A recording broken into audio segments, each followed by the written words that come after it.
just... Joe? Hi, Loud Ice Man. Yeah, we're live. Ready to start, huh? We'll just be here for a second while people join us. Oh, this fire feels good. Oh, the connection is weak. Uh-oh. What happened here? Oh, turn that. Why are you doing this? Okay. Can y'all see this? What's going on with the internet? We're having to get the children off the internet All right. now, so hold on. Hold on a second. How's everyone doing? Turn everything off. Turn the kids off downstairs. They need to stop streaming their Netflix, and I know it's Saturday. There it goes. See, yay! That worked. We're back. Oh, they love your cranberry shirt. Oh, it's my holiday shirt. You like? Because it's the holidays. I keep like seeing a smudge on the screen. It's a mess. So yes, Jamie, Shari, I'm out here in Jersey again.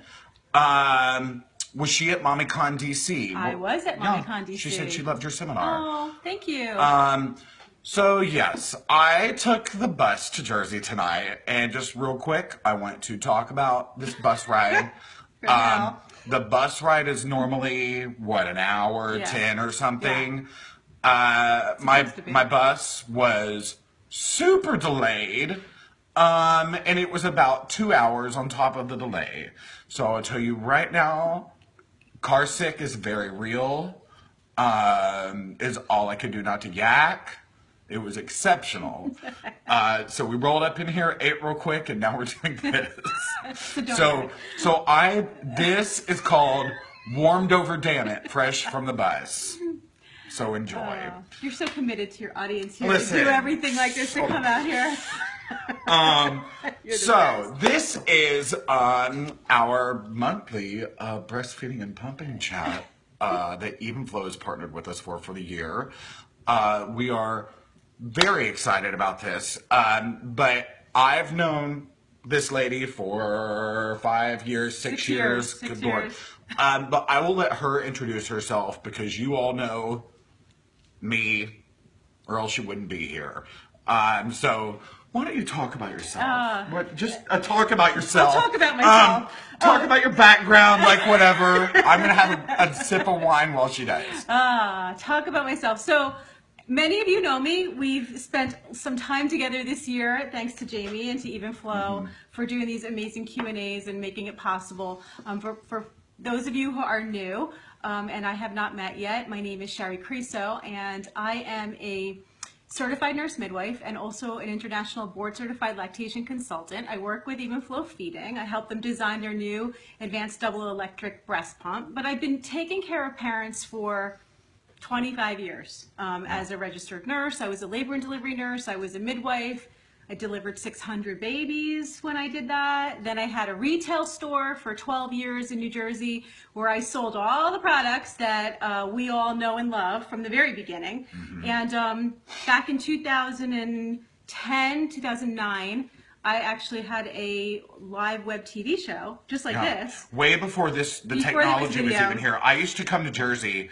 Shari had a show called My Baby Experts, and I would come out to Jersey, and we would broadcast it from her store, and there were like way too many computers and cords involved. It was the only way to really get live streaming onto the internet.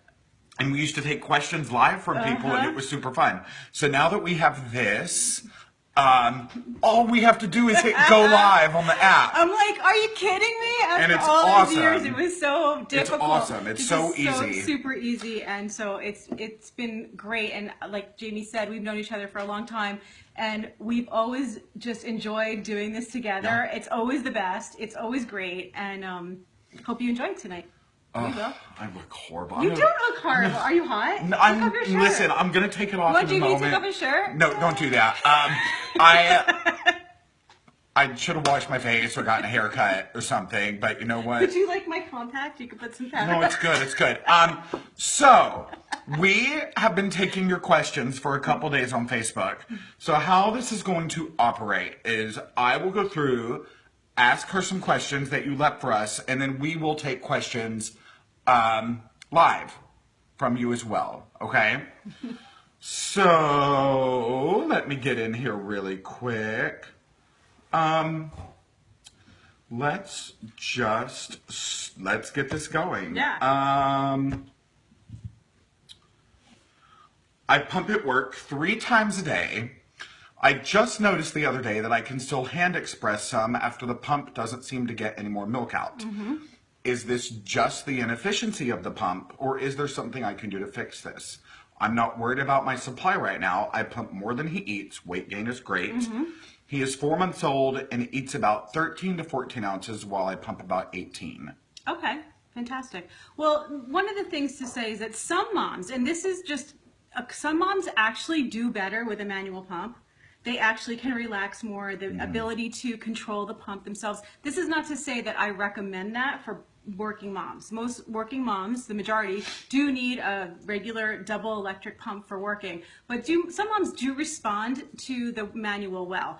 What I would say is most likely the issue over that is possibly that your flange size or your pump is not perfect for you. So if the flange is not fitting properly onto your breast or to your nipple, you may not be able to get out that last bit of milk that's in there. And it could be that's what's happening. The other thing too is if you have a pump that you're not able to adjust speed and suction well on, you're not getting those multiple letdowns. So what happens is you get the letdown, your milk starts to express, and then there's still milk in the breast. The way the baby would be able to simulate or stimulate that second letdown, you're not getting that with your double electric for whatever reason because of the pump, and the manual is accomplishing that. Yeah. And that's probably why you're seeing it. Overall, I wouldn't worry about it because you're getting enough milk anyway. You really don't need to be pumping that much more than what your baby's eating. So I would just not worry. Sensible. Very good. Alyssa, I wish I knew where everyone is from and it could be like, Alyssa from Connecticut, says, I'm going to breastfeed after reduction for the 3rd time and know my newborn will have a lip tie. My other 2 did. Anything I can do to help my milk production even while still pregnant? Any advice would be helpful.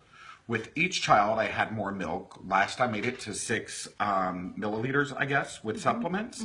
I will be using an SNS system for the first time with this little one. Any suggestions on the brand?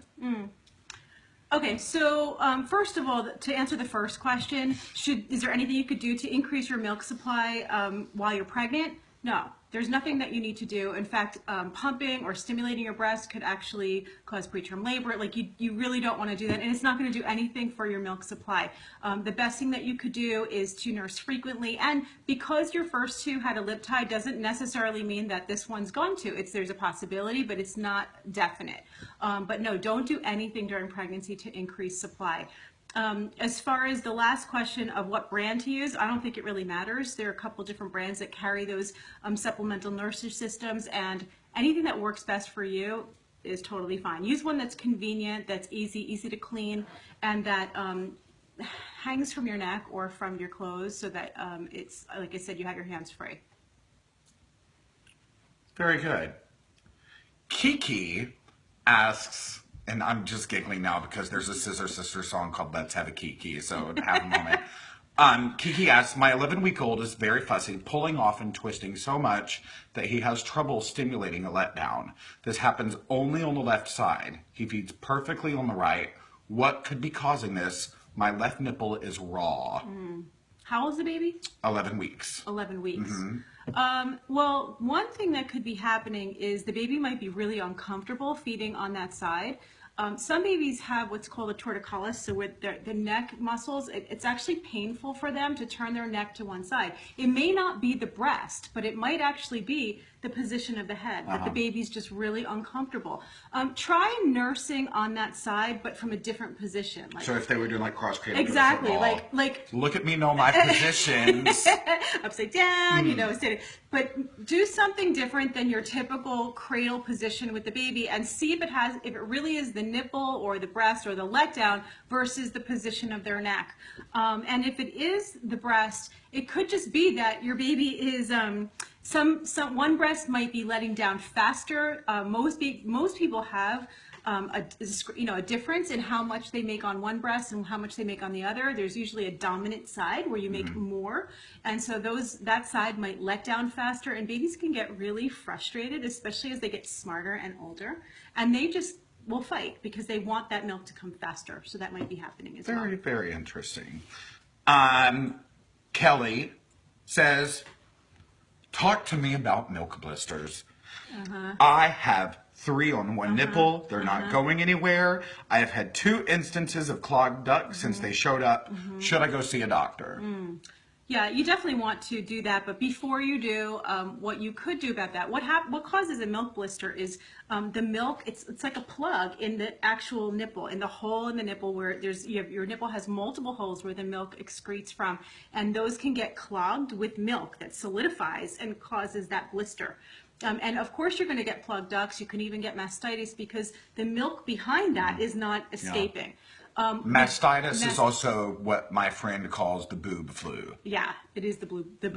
The boob flu. It's a breast infection. It can make you very sick. So it's important to address this. And it's also painful when you have those blisters and the baby's trying to nurse on it. What I would recommend is 2 things. One of the reasons why it's happening is the milk. For some people, the milk could be very thick, and so it solidifies. People are more prone to plugged ducts, more prone to nipple blisters. Soy lecithin as a supplement helps to thin out the milk a little bit. So that's a great supplement to start taking if you have recurrent plugged ducts, recurrent blisters in the nipple. And then what you can do to get those blisters out is take a bowl with hot water, as hot as you can tolerate without burning yourself. Fill up the bowl and then literally stand up and soak it? Not just compress it, but actually submerge the breast and the nipple into the bowl so that you're soaking it. And then nurse the baby. The baby's gonna suck them right out, but they're gonna soften enough to release. Okay. And that really, really helps. Or you can pump if your baby won't nurse at that moment. Now that's very sensible advice. Every time every time I think of a bowl full of liquids, this is just me being ridiculous. Every time I think of a bowl full of liquids and hot or cold water, all I think of is the opening credits to Mommy Dearest when she's doing the ice and the rose water. Yeah. Moving on. Let's go. I feel like my pumped milk is all for milk and not real fatty. Anything to be concerned with there? Yes, it's back to that question about, is the pump getting out your milk? Pumps that have a 2-phase letdown or don't allow you to control the speed and suction separately are not going to give you the opportunity to get multiple letdowns during the feeding. What I mean by that is when the baby sucks at your breast, you let down. There's that expression time where the baby's drinking really good and then the milk starts to slow down. You'll notice the baby starts to suck faster and then all of a sudden slower again. And you can have many letdowns during one feeding. But can you talk about, because I was not that well educated before I went through classes, talk about babies sucking during the stages of a let down and then expression. Yeah. Okay, so when a baby first starts to suck on the breast, what causes the milk to actually come out? There's a hormone response that the body has to the baby suckling at the breast. So you'll notice, if you're one of the breastfeeding moms out there, you'll notice your baby initially starts to suck and it's kind of a gentle, light suck, but very fast. And what they're doing is they're stimulating the nipple, which actually sends a signal to your brain to release oxytocin, which is that same hormone you use that works for labor, to contract your uterus. And the oxytocin works on your breast to contract the milk ducts to then start expressing the milk. Okay, so it's like a feedback loop. Then the milk starts to flow, and that's the expression.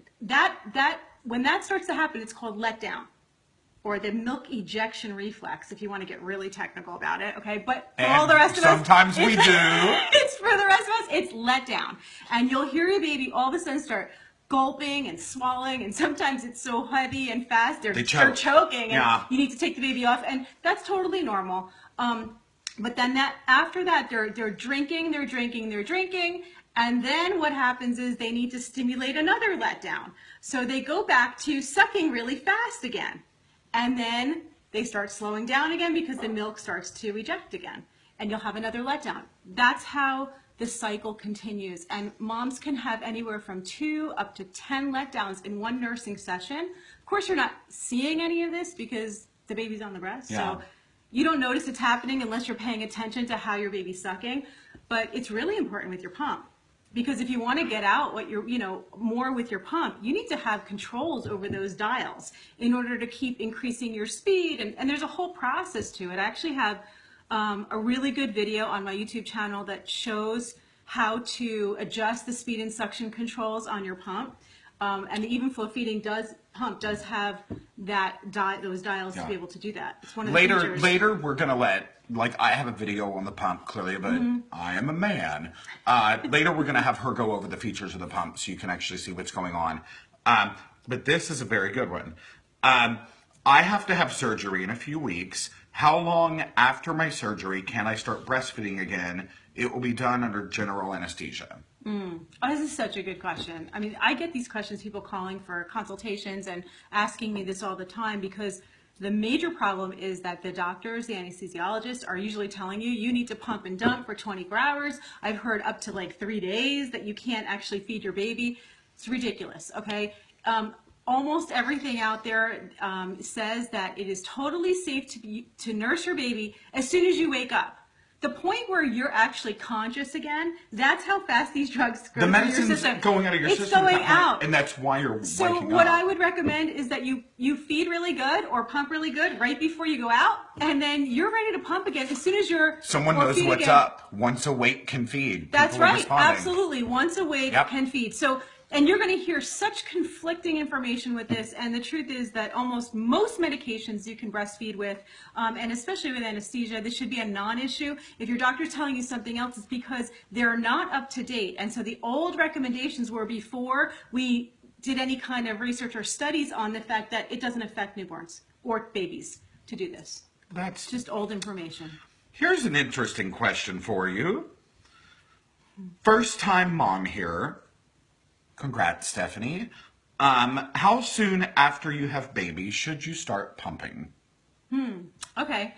Well, it depends on what you're pumping for. So if you're talking about pumping to store milk, I recommend waiting 6 weeks to store your milk. If you're talking about pumping to start introducing your baby to a bottle slowly, a little bit at a time, so your baby will take a bottle, because I'm a proponent of introducing that baby early. You wait 4 to 6 weeks, like half the babies will not take a bottle. Yeah. So I really, as soon as breastfeeding's working, you start introducing a little bit of pump milk in the bottle. And I'm talking about half an ounce at a time, once a day, just to get the baby used to the bottle and continuing to breastfeed. So pumping for introduction to the bottle is one thing. You could do that right away, as early as a week if the baby's really nursing well and you've had no issues. Some people say 2 weeks. I usually say a week. But 6 weeks to really start pumping for storage. And I'll say this because the first few weeks, you're going to have a lot of milk. I mean, but this is also for a full-term baby. For a full-term baby, absolutely. I was going to not talk about preterm babies, because for preterm babies that are in NICUs where you're not nursing, obviously you're pumping from the first day. Okay, that's a whole different story. We're talking about full-term healthy babies that you're home with. I'm assuming that's what the question was about. Yeah. But, really important not to get overly excited with all that milk from engorgement. And this will probably answer the next 20 questions about, I make all this milk, what should I do with it? It's because you're keeping that engorgement going by pumping it. And you don't want to do that because it leads to the boob flu. No one wants the boob flu. Right. No one wants it. Boob flu. So yes. Are we good? We're good. How can I, this will actually be a very good conversation. How can I establish a good milk supply if I end up having a C-section? Okay. Just like anyone else establishes a good milk supply. Your baby came out. If your baby came out, your placenta was delivered, you are going to make milk. You are going to produce milk.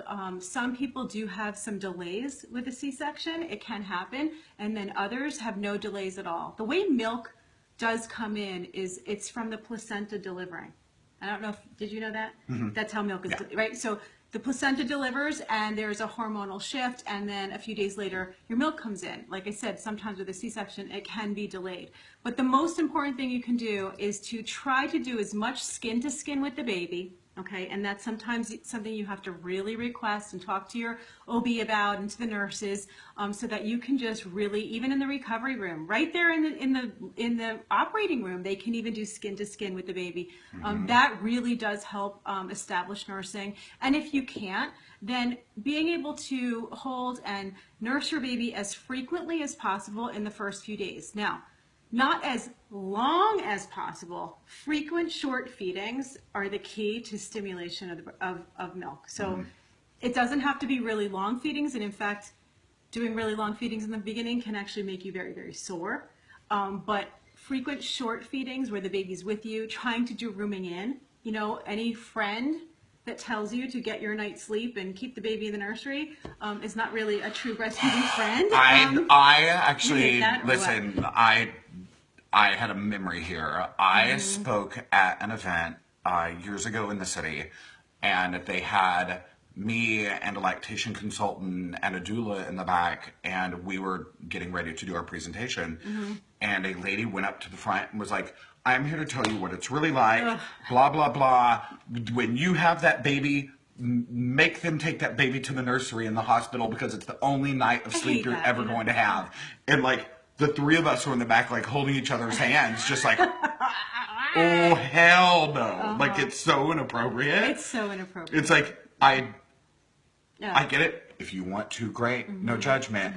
I don't understand. And I'm not even a woman. You waited at least the 9 months. You waited to get this long, baby. and then it's like, I'm good. I'm good. Now, that's not to say that you're not exhausted, that you're tired, and that's why your partner or somebody should be there with you. Absolutely. To help you. But you don't begin mothering the next day. You need to start that day. And just getting one more sleep. And this is what I tell people. Getting that one night isn't going to do anything it won't for do you. shit for you. I was going to say, it doesn't do shit for you It's anyway. it's like when you hit snooze 15 times a morning. Not going to matter. And you think like, an extra 4 minutes is going to be great. No, because you never go back to sleep. It is not going to do anything, and in fact can just do more harm, because you could, the best scenario is that the baby, you know, delays their feeding a little. That's the best scenario. The worst scenario is the nurse gives the baby a bottle of formula while you're asleep and didn't realize. So you really just want to keep the baby with you and room in. Very good. All right, let's see here. Sarah, my first was a NICU baby, and I am pregnant again and having the same complications. I did not have success breastfeeding because of his first 4 days being spent in the NICU. I would love to have success with this next one. Any tips or suggestions for NICU babies?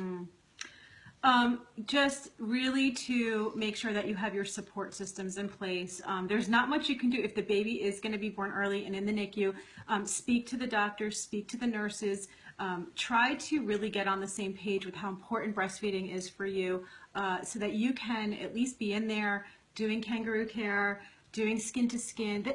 Newborn preemies it's especially important to have skin to skin contact with their mothers. Like, it's important for their survival. I mean, it really helps them in every aspect of their physiology, and as you know, so important. And then the breast milk and the colostrum, everything is just critical for them, critical. And that's why, you know, NICU babies that moms are not breastfeeding still get donor milk, because they could die without breast milk. So you just really want to make sure. Have you ever toured a milk bank? No. I toured one in Austin. Oh, really? It was absolutely incredible what they do. Like, they get all this milk in, they analyze the caloric content and everything that's going on, and they blend all these formulas up to meet specific needs of babies that the milk is going to. That is awesome. It was mind-blowing. So Actually, next time I'm down in Austin, I want to go back and visit them again. Mother's Milk Bank, thank you for your work. But I'm going to go back and I want to go. Yeah, it's really, really cool. That's so cool. Yeah, but just get support. Just get support. Support is the key for everything. Yeah. It takes a village, and the village is there. Find it. So here we have a string of questions. Okay, Shelly, and you and I have talked about this actually years ago. Yeah. Because I solely nurse my baby, I was told by the pediatrician it's important to give her vitamin D in drops. What's your take on this? I think that vitamin D is something that will be deficient in breast milk if the mother is deficient in vitamin D. And a large percentage of the population is deficient in Because they vitamin don't D. get enough sun. Because they don't get enough sun. You cannot get vitamin D, enough D from your food in any way possible. Vitamin D is from having direct sunlight. And for a lot of us, like here in the winter months where we're like stuck in the house for like months, and even in the southern states, you're just not exposing enough of your body to the sun on a daily basis to have your vitamin D levels high enough. So you'll need to supplement yourself. If your baby's not getting that kind of exposure and your vitamin D levels are low, the baby will need to be supplemented as well. So I would say for most people, yes, the baby will need vitamin D. It's probably the only vitamin that may need to be supplemented on a breastfed baby if your vitamin D levels are low. Yeah. And also, I mean, if you're not in nasty New York winter, which it's not right now, You're not it's like going to be in the sun with 64. your baby anyway. But like, if you live in like a more moderate climate, if you didn't want to give your kid drops or like whatever, baby outside is very good. And hands, face. Yeah. That kind of exposure, and we're not talking about a very long time. You're not going 15 out. minutes. You're not going out tanning with the baby. No. But It's just like, even walks, being in the sunlight is going to help increase their vitamin D levels. And take them out in a diaper. Yeah, and for mom, I would have your vitamin D levels checked, like a blood test, to actually test whether your vitamin D is normal. Over 50 is the right level, and it's not just for your breastfeeding, but it's actually going to keep you healthy. It prevents against colds and flus, and even more than that, they link it to prevention on breast cancer, colon cancer. Vitamin D is actually not even a vitamin; it's a hormone that gets produced from the sun. Yeah, so we call it vitamin D, but it's super important. I didn't know that. It's at all, super actually. important for like all the functionality of your body, and it's cancer preventive. And so much of us, Joe refill. So many of us are very, very low in vitamin D. I'll do whatever that one. I had that one, the Pinot Noir. So that was good. Here's another good one from Shelly. What should I do if my baby refuses to wake up after 4 to 5 hours? She's a week old. Even if she does wake up, she will fall asleep at the breast.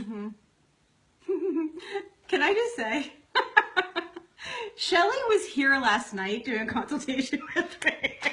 Hi, Shelly. Hi, Shelly. Okay, so I'm going to answer this question for you, probably for the 5th time, because Shelly's very nervous that her baby's not going to wake up. Shelly's breastfeeding well now after our consultation. If your baby is breastfeeding really well and refuses to wake up, but is having tons and tons of wet diapers and poopy diapers, which I know Shelly's baby is having because I spoke to her. And weight gain. And everything's doing well. What happened probably is that you had an extra good feeding. The baby ate a little extra. Try to wake the baby up. If the baby won't wake up, let the baby go back to sleep and wait again in an hour. The thing that you're going to see is that if you try to wake a good fed, breastfed baby to try to feed them, they're not going to do it. Yeah. They're just not going to do it. Now, if the baby's been doing this and really not waking up over and over and not feeding well throughout the day and the wet diapers are starting to decrease, that baby could be getting dehydrated, and that's a whole different story. Then yes, you're going to wake the baby up. You may even want to go see the pediatrician. You may need to even pump some milk and supplement that baby with your pump milk if that baby's really, their blood sugar's down or whatever. But in this particular case, I know that it's probably that your milk, you have a lot of milk. So if you have a lot of milk and you're giving your baby a really good feeding, the baby's just probably zonked out from a milk coma. Fair. Mwah, I use nipple butter and usually wash my nipples before I nurse, but at night I don't. Is that okay? It depends on which nipple cream you're using. If they're using like Earth Mama or Mother Love. Exactly. So either of those two, organic, edible, nipple cream, you don't need to wipe it off. Nothing lanolin based. And I don't recommend lanolin for anybody ever. Yeah. Forget it. But Earth Mama or Mother Love, both very safe nipple creams and completely fine for your baby to suck right on that. There you go.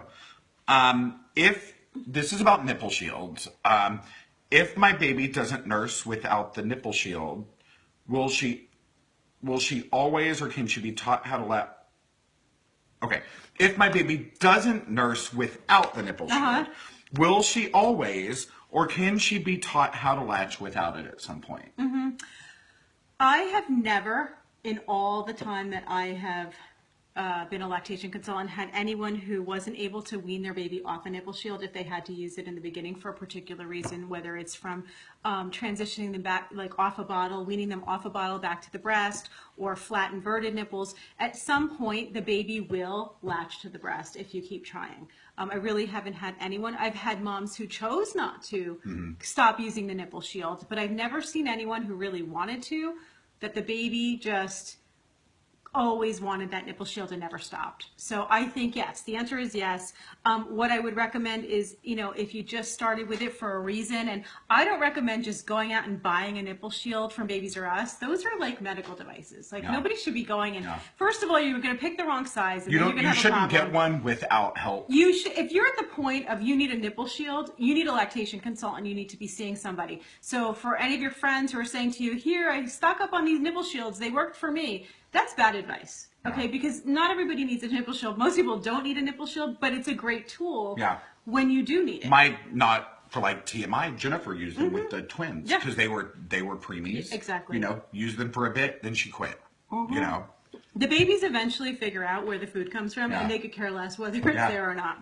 Once their mouths get a little bit bigger, they get more coordinated, they're stronger, they could stay on the nipple. Because it's not easy. I mean, like when a baby latches onto the nipple, they have to suck that nipple like way far back in their mouth. Like to where your heart and your soft palate meet, that's how far back the tip of the nipple is going. Now, is there a concern, because I know like when my sister delivered the twins, they were in the NICU, they were early. She started pumping. Luckily the twins latched the next day, but it was like, I know some people get worried about caloric burning of a baby trying to do that versus what they're actually intaking. Yeah, that's way more important on a preemie. Yeah, where like every little bit matters, and yes, they can burn more calories than they're taking in. And so for those very small babies, very small premature babies, it can be an issue. But for a normal healthy term baby, full term baby, it's usually not. Unless they're having some kind of problem where they can't latch, where they have a tongue tie, whatever is going on, that could be an issue then. Well, somebody actually just a second ago, it was like 5-10 minutes ago, somebody said, can we actually discuss tongue and lip ties? Because there's very little information out there that's readily available. Go for it. Tongue and lip ties are probably one of the most sometimes overdiagnosed and underdiagnosed issues that are out there, mostly underdiagnosed. And what a tongue tie is that skin, that frenulum that connects the lower part, the lower floor of the mouth to the tongue, can be short or tight, which doesn't allow the baby's tongue to protrude out of the mouth. When a baby sucks on the breast, they need to be able to extend their tongue out. If they can't do that, they're not going to be able to suck properly. They're not going to be able to get the milk out well. And mom's going to be in pain because they're sucking right on the tip of the nipple. I mean, it also leads to speech impediments. It's got other issues too. Definitely, as you move on, it can cause problems with speech and other things. But it definitely can interfere with breastfeeding. That's the first issue you're going to see. And so if you have any concern that the baby may have that, you want to get that evaluated right away. That can be fixed so simply, so easily. That can be corrected. Either going to your pediatrician. Some pediatricians do it. Sometimes you're going to a ear, nose, and throat, like different specialists will take care of that. Oh, really? Like an ENT. I never even thought about that. Okay. Yeah. There's different doctors, and what you want to do is just ask her and talk to your lactation consultant, because they're going to usually have someone that they can recommend. To do that. Oral surgeons sometimes do it. And so you want to go ahead and correct that as soon as possible. It's a very simple procedure, but it can make all the difference of whether you're going to be able to continue breastfeeding and the baby's going to be able to continue nursing and be successful at it. If you're in pain and the baby can't get milk out, your milk's going to dry up pretty quickly. So it's just, I see so many people with this issue that, they've not really when they have the problem, but later on saying, my baby had this and I didn't know it. I didn't do something about it. And And then it can also happen with the upper lip too. So both can be tied. The frenulum at the lip can also be an issue. And both will interfere with proper breastfeeding. So there we go. I pump twice a day at work and only breastfeed while I'm with baby. He doesn't take all I pump, so I freeze the extra. Should I pump on the weekends once a day because I feel I leak more, or just be full and leaky and take a break? Tell me the beginning of that one again. She pumps twice a day at work. Yes. And she only breastfeeds while she's with the baby. Okay. He doesn't take all I pump, so she freezes the extra. Yep. Should she pump on the weekends once a day because she leaks, or should she just be full and leaky and take a break? I would say that if you're full and leaky, might as well pump it. I mean, if you're going to stick to the routine, if you're working 5 days a week or you're back full time, it's hard to get into a different routine when you're with the baby. Now, it's kind of a pain to do that, but maybe just taking an ounce out is going to be just enough to not feel so full, to not be leaking all over. And you can just store that milk for, extra for the freezer. But if it's bothering you, then I would say go ahead and put the pump on for 5 minutes and get a little bit out and stick to your regular routine. Sticking to the routine on the weekends is kind of a good thing as much as possible. I'm not saying pump throughout the day, but if you're getting more out with the pump than what the baby's actually taking, and you're doing that every other day, then you might find yourself full, and then that could lead to mastitis and other things. So. I just want to point something out real quick. I don't know what the question was about because I was kind of glancing. Someone said, did we answer their question? They didn't realize this was a live video. It is live right now, but when this is over, give it like a minute and you can go back and watch this whole thing over. Yeah. It will live forever on Facebook, so don't worry. You can watch it tonight, watch it tomorrow. Like, this video will always be on my Facebook wall and accessible. So we're going to be answering so much, and we're going through so many questions. There's so much information in these 2 hours. And we're going to do another hour after this. Because Facebook Live, we're going to nail it. Facebook Live only lets you do hour segments. So when we are done here with this hour, we have about 23 more minutes. We're going to shut off, take a moment, and then we will get back on. Okay? A lot of people, I had a question like, connections weak. It'll just be a little blurry. Go ahead. Am I good? Yeah.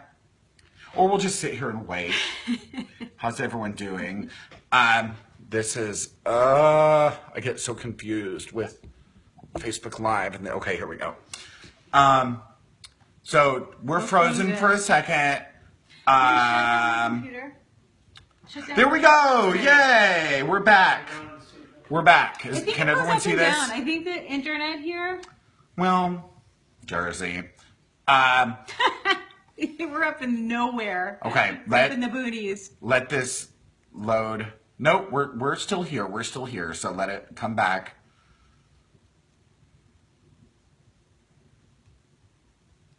If we are moving right now, let us know.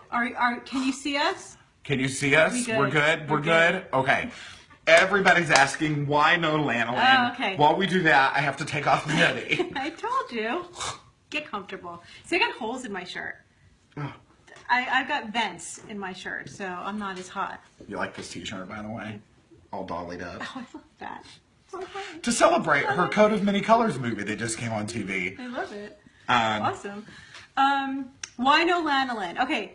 First of all, I've hated lanolin like my entire career, and especially when I was nursing my own. Has anybody tried to put lanolin on a sore nipple? Horrible. Okay, first of all, it's like really thick, sticky goo. It's disgusting. It, first of all, doesn't do anything to heal a nipple. It's more like a sealant. Yeah, lanolin has no reparative properties. It has no reparative properties, unlike the calendula that's in the other herbs that are in the Earth Mama. You know what I got recently? I'm going to sidetrack here for a moment. I got this great face wash and toner that's calendula based. Ooh. I love calendula. Joe just said this today. He had a cut on his finger. He took off his band. He's like, I love calendula. If you guys don't have calendula Calendula is cream, amazing. You need to get some. Okay, it heals everyone everyone needs calendula. They need arnica, and they need the Mother Love green salve. Yeah, absolutely. It does it. It's like that movie. You know, all you need. Greek wedding. It's like Windex. Windex. It's like Windex. Windex. That's a nipple cream. Windex. My kids know I'm running after them with the nipple cream. I'm out of nipple cream. Windex. Not recommended. So lanolin. Coconut oil is also good. It's definitely good. Okay, so back to the lanolin. Lanolin. Do you know where lanolin comes from? Lanolin comes off the skin off of a sheep. Okay, that's where they get lanolin. And these are not like these cute little, organic sheep grazing in organic pastures where they get this lanolin from. It's just scraped off the sheep. And now this is the fat on the sheep, and where toxins will actually go in your body when you eat toxins is into the fat. Someone says, can we spell calendula? Here we go. C-A-L-E-N-D-U-L-A. Calendula. Ding! You're welcome. It's like Aquila in the bee here. Okay. Calendula. So, and the problem with lanolin is it's the thing that will be recommended in the hospitals. It's like what you're going to get as the samples. It's what everybody gives away. It's what so many people recommend. And I personally hate it. I don't recommend it. I wouldn't use it on anything. And I definitely wouldn't put it in my baby's mouth. And there you have it. There's actually like a few things that you really want to do organic. And it's not their clothes, and it's not like their blankets, and those things can be washed. But when it comes to like organic mattresses, nipple cream, skincare. I mean, those are your top things that really matter. It's also it's a very good argument for getting your baby's clothes secondhand, because by that point, they're much softer, and they've been washed about 8,000 times because of babies. Totally. And a lot of the crap that's in processed, fibers and everything is going to be gone. So get those clothes used. And the other thing too is anything that can't be washed. So I'm going to say something that people are going to be like, but diapers. Really consider thinking about, if you're changing your baby, and I had this yesterday when I was looking at that baby, if you take your baby's diaper off and their body is the color of this tablecloth everywhere the diaper is touching, and I don't mean just at their bottom. Yeah. People get used to their baby's diaper area all around their hips being red, if it should be a little red. diaper rash is something, but when the entire is a different color than the rest of their body, they're reacting to the chemical that's in the diaper. Yeah. And there's a ton of chemicals in those diapers. So if you really want to if you're really health conscious, you really want to worry about toxins, the diaper's the thing that they're wearing 24 hours a day, 7 days a week for the longest period of time. We're talking probably 3 years. Look up cloth. And if you want to learn, on my website, mybabyexperts.com, I have an entire DVD program on cloth diapers. I always forget you have that. I have an awesome program. She has a good cloth diaper. And I did cloth diaper. It's the one thing that my sister was cloth diapering when I had my baby. And I was like, she's nuts. Don't talk to me. And all she kept saying was, it saves you money. It's good for the environment. It saves you money. It's good for the environment. And I'm like, okay, I can't even see right now. Yeah. I'm freaking out with the breastfeeding. I'm like, it's too much for me. I couldn't deal with the environment at that moment, even though I do love the environment. As we all should. But at that moment, I was obviously thinking about my own well-being. If she had just said to me, it's important for her health, I know my ears would have perked up because I was so focused on what do I need to do for my baby. I wish that somebody had talked to me about it. If you're just not even sure and you're like, I don't even know what you're talking about, go watch that DVD. Yeah. Go watch and the DVD. Also, my friend Kim runs dirtydiaperlaundry.com. She is cloth diaper version of this, whatever is in this head of mine with products. Kim is incredible. I like connecting you with good people here. So it's why we do this. Absolutely. Yep. I also have a bunch of free stuff on my webpage and on my YouTube channel on cloth diapering because we did so many shows on cloth diapering. Yeah, you did. There's a ton of old episodes that you can see on YouTube and on my website about cloth diapering. So you don't even have to, you can just watch it tonight. Boom. This is actually good. We talked about this the last time we did this, but I think this always needs to be repeated. Amanda, will my little guy's need for breast milk go down soon? I pump around 5 ounces every 4 hours, which is exactly what my 3-month-old eats. I'm afraid as he gets bigger, he's going to want more, and I'm not going to be able to give him. So, when he starts cereal or food, will his need for breast milk decrease? Or am I looking into having to supplement with a little formula to satisfy him? And is it okay to start cereal soon? He just turned 3 months. Okay, so multiple questions here. Multiple questions. The first question of whether or not she needs to supplement in addition to, is she going to need to feed more as her baby gets older? And starts doing solids. Okay, so here's one of the most misunderstood things about breast milk and the quantities that your baby will drink. Breast milk doesn't continue to increase as your child gets older and older. They will peak out somewhere, and I typically say somewhere between 3 and 4 ounces per feeding, somewhere around 3 to 4 months, which is probably what she's seeing. Baby's taking 5 ounces, and I'm assuming that because she knows it's 5 ounces, she's pumping and giving that in a bottle. Otherwise, she wouldn't know it's 5 ounces. And typically, you can feed more with a bottle than what the baby would eat at the breast. Typically, they eat somewhere around 3 to 4 ounces. And then, get ready for this, okay? They don't eat more per feeding for the rest of the year. I know that people are like, what? Because you're used to seeing these formula bottles that keep getting bigger and bigger, like 6 ounces, 7 ounces, 8 ounces. That's not what happens with your breast milk. With your breast milk, you know, even if you say, okay, yes, my baby eats 5 ounces, it's not going to go to 6 ounces, 7 ounces, unless you're shoving that down their throat. And you can do that. You can pour down their throat. And a lot of care providers will do that.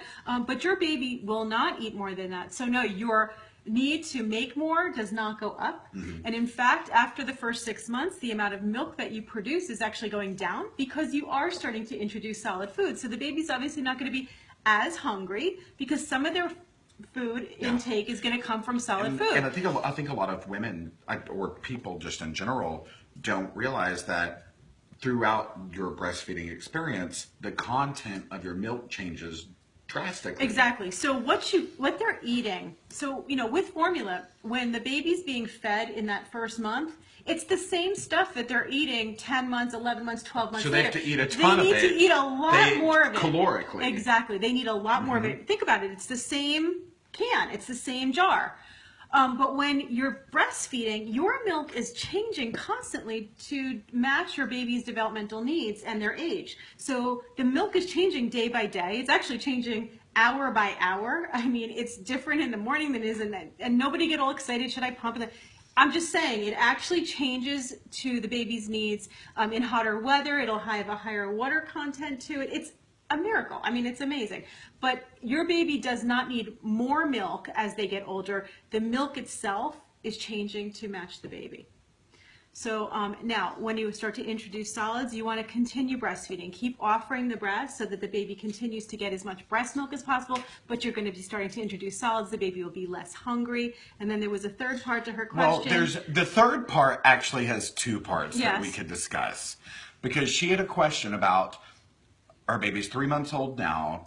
When would be an appropriate time to introduce cereal? Yeah. But there's 2. We should also talk about, is cereal necessary? Right, exactly. So first of all, introducing any food at 3 months to a breastfed baby is not recommended. You want to wait till 6 months with a breastfed baby. With a formula-fed baby, you may want to do that a little bit sooner. 4 to 5, 6 months is okay because the baby's already getting other proteins into their body from the cow's milk. But with a breastfed baby, you want to wait till 6 months. Then that second part that Jamie's bringing up is whether you should be giving cereal. And white rice cereal or cereals are not really the recommended first foods for baby or even a food that you should be giving your baby. It's like eating sugar. Basically. We're going there right now. It's like I don't know if I was, I think I may have been on one of the shows we talked about this actually. I had Dr. Green talking about it. I find the cereal argument fascinating. Yeah, people get really hooked on like, this is what I do. This is what my pediatrician recommended. It's a very antiquated recommendation to recommend feeding. See, this whole thing that like cereal needs to be the first thing you give them. Why? Why? It's only because, 40 years ago, that's what we did. It's not because it's healthy for them. It's not because their bodies can only tolerate that. It's not because it's the best thing that they should be eating. It's actually the worst thing they could be eating. Vegetables is far more healthy for your baby to get used to, and it actually tastes better and will develop their taste buds. So that's what I would start with is vegetables. Let's talk about this real quick. One thing I found interesting. When I was going through like breastfeeding classes and everything, a lot of the IBCLCs talked about mothers like really with their diet while they were nursing and everything and whatever, because that has an effect on the way milk tastes and then develops baby's taste buds for what they will eat later. Definitely. This is so great because the milk does take on the flavors of what you eat. So you want to eat, and this is where it kills me when moms are like, oh, I've cut out everything out of my diet. I'm eating like plain chicken and white rice and the blandest foods. And this is not showgirls, unless you're Nomi Malone. Nomi Malone eats brown rice and vegetables. You don't have to. That's right. You should actually eat a very diverse diet with lots of flavors, especially cultural foods. If you have a lot of different cultural foods, so that those foods and those flavors and those spices are actually going to take on into your the taste goes into your breast milk, and your baby starts developing taste for that. And you see that in other countries where babies get used to the culturally, the foods of their culture because the milk is actually tasting like it. I think that's something else I get into discussions about. It's like, here in America, it seems to me we're the only culture that's like, we have to cut this out, cut this out, cut this out, cut this out. There are some things you actually should cut, like processed meats are just gross in general. Cut out like non-organics, cut out, nitrates. I get like if spicy food gives you heartburn, you don't want that. But what in other countries where like they eat a lot of spicy food all the time, those babies are popping out fine. I always say if like eating a lot of spicy foods or beans or any kind of spices actually would make babies gassy, what would babies in like Mexico and India and like all these countries where the foods are spicy and they're eating lots of beans, they don't have issues. We have issues. It's not that. What's actually going on most of the time is that it's the cow's milk. And in most countries, they don't drink cow's milk. The majority of the world is lactose intolerant. I mean, you know that, right? Like 75% of the world's population is lactose intolerant, meaning they don't drink cow's milk. So their babies are not getting cow's milk protein through their breast milk. Most human babies, or at least half human babies that I see, have an intolerance to cow's milk protein. It's not the lactose, but it's actually the cow's milk protein, and that's what they're gassy. So when I talk to a mom and she's like, I'm not eating anything, and I'm like, okay, list out a day. Like, what are you eating? She's like, well, for breakfast I'll have like some Cheerios and milk. And I'm like, okay, right there, that's the problem. Have an egg. I don't like eggs, but like eat something good. Exactly. I had a discussion with protein. I had this discussion years ago when I was still dancing, and I like milk. I like milk. I love my ice cream, like whatever. But it is fascinating that we are the only species on the planet that is taking off of a natural hormone and put onto a bovine. Yes. We drink another creature's milk. We're the only species that will feed another species milk to our babies. Yeah. A cow wouldn't do it. You don't see a monkey running around like, I got chinchilla milk. But then when you talk about donated milk, like human People to human, freak out. people completely freak out as if a human milk would not be okay for a human baby. That's like disgusting. What is interesting? Disgusting. There are now formulas and things made with goat milk because as a protein, goat milk is much easier for people to break down. And it's, the goat milk culture is kind of popping up. My sister used it with the twins.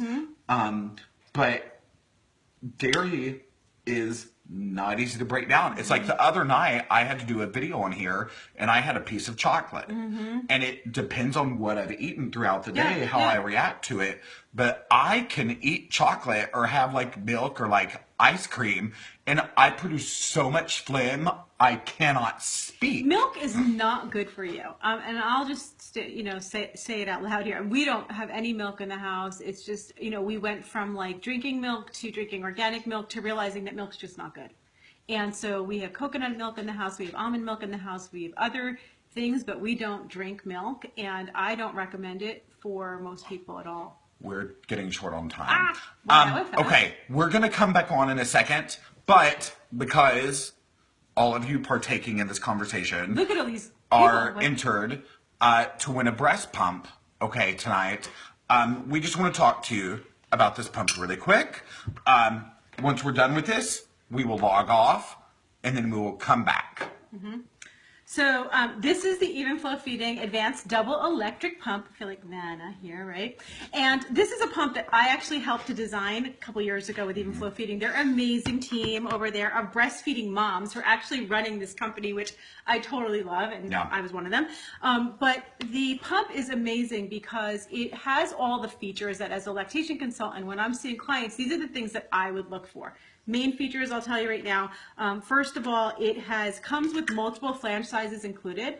A lot of people don't even know they come in different sizes. This comes with 3 different sizes included with the pump. There is no such thing as one flange fits all. It doesn't, and it'll actually impact how much milk you can get out and how comfortable the whole thing's going to be. So it's great to have them included, and we actually are just coming out with 3 more sizes. So there's like that you could buy separately. Really? Yeah. So there's going to be. I didn't know that. Fit for everyone. Okay. The other thing is, remember before I was talking about the independent speed and stuff.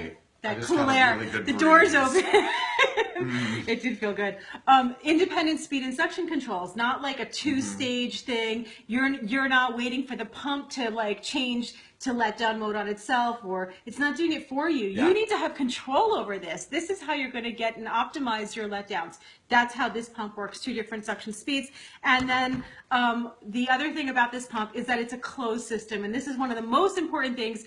There's no milk that can get into the tubing because there's a barrier here. Unlike one of the other pumps on the market, one of the very popular pump. Most other pumps on the market. Yeah, most other pumps on the market. The tube will plug right into the back of the pump, and you can splash milk. You get milk back inside up into this here. tubing. You're not supposed to have that. Mold, bacteria, all of this nonsense. Absolutely. If you've been to my events, I talk about this, and it always grosses people out. So it's crazy because it's really hard to keep this tube clean. It's extremely hard to wash it. You're going to be replacing tubings. This one has a barrier that sticks in there. This clicks on, and the instructions are never wash your tube. So very, very easy. And then the last thing, this was one of my favorite features that I added onto the pump with them, was that it has flanges that are angled in a way where you don't have to lean forward to pump. And you know what I'm talking about, right? So it's not killing your back. You can actually sit up, and the milk will go down into the bottle. Yep. Those are some of the features. There's other features, but those are the main ones. And this one you can put batteries in. Oh, yeah. Like, you don't have to stay plugged into the wall. It's small. It has integrated bottle holders, so like it holds your bottles right there. You can put this like right on your night table if you're pumping at night. You get a tote bag with it with some ice packets. This whole bag comes with it, and a cooler and everything. Oh, and the other great thing is that when you buy this pump, you get both of my breastfeeding classes for free. So that's amazing. She has 2 really, really, really good breastfeeding classes. So if you can imagine, you get this pump. What is it typically? The average retail is right around 100. Just the pump is about 99. Yeah. But with the bag and the cooler and everything, it's about 129. Yeah. So it's like crazy compared to what's out there. It's so much less. And there's me on the pump right there. There she is in the box. But you actually get classes with this. Yes, full-length So classes. you can listen and learn and get it done, and there's no other pump that offers that. The 2 classes, one is simply breastfeeding, which is for all moms who are pregnant. We're going to shut off. We have 1 minute. So those are for moms who are pregnant. You need to watch that class. Whether you get the pump or not, you can still go to my website, mybabyexperts.com, get that class, watch it before you deliver, and then the breast pumps and briefcases, which we just refilmed this year, and it's awesome. For anyone going back to work or pumping, talking about like how to optimize your speed suction controls, storage of milk, everything is all on that DVD. Yeah. So there we go. There we go. So we are living life right now. This will shut down here in about 40 seconds. The pump is the Evenflo Deluxe Advanced Double Electric. Just like we tagged in the thing. Insurance-wise. Yes. Yes. Covered by insurance, pretty much everything. Blue Cross Blue Yeah. Shield, Aetna, they all take it. So call your DMEs, call your insurance companies if your particular DME that you're calling does not have it. I know Yummy Mummy's doing great with it. They carry it for insurance. Oh, yeah, in New York, yeah. Better Living Now, which does all the Blue Cross Blue Shield. We're logging off in just a second. Yay! MyBabyExperts.com, Shari. And on my Facebook page, Shari Criso. We'll log back on here in a moment. See you shortly. Bye. See you soon. I'm just going to wave until it's over. Wait, did they eliminate timing? Did they change it? No. I was so excited. I was so excited to log on. Did Facebook change it? No pee break. We're logging off anyway. There we go. Be back in a moment.